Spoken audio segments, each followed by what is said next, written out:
Hello and welcome to the Timeform preview for Cambridgeshire Day, Saturday the 28th of September. There's ITV racing obviously from Newmarket and also a couple of races from Haydock as well. I'm going to pick out three bets, a nap, next best and long shots, mixing it up between the two meetings.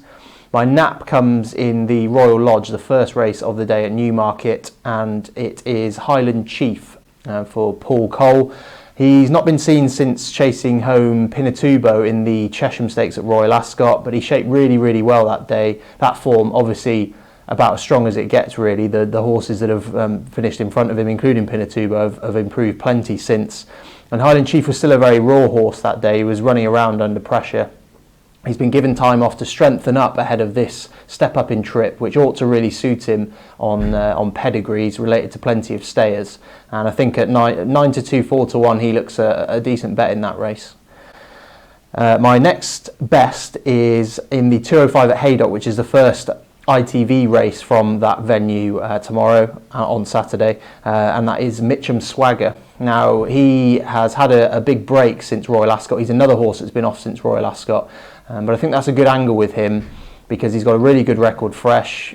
You remember him a couple of years ago running well, finishing third in the Lincoln on his first start of the season. So he's got that sort of profile of a horse that does run well after a big break. He handles testing ground very well.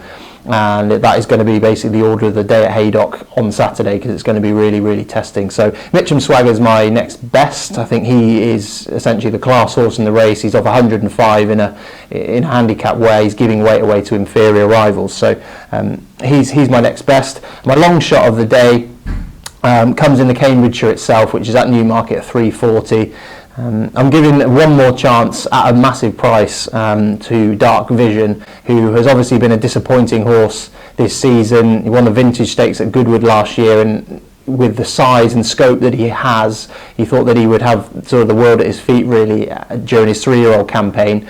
It hasn't really gone to plan. He's yet to win a race this year, but he has been shaping up quite well. I liked what he did at York on his penultimate start, where he was held up in a race that didn't suit those tactics. He was on the wrong side when he ran in the Britannia down the field that day, but shaped okay from his position.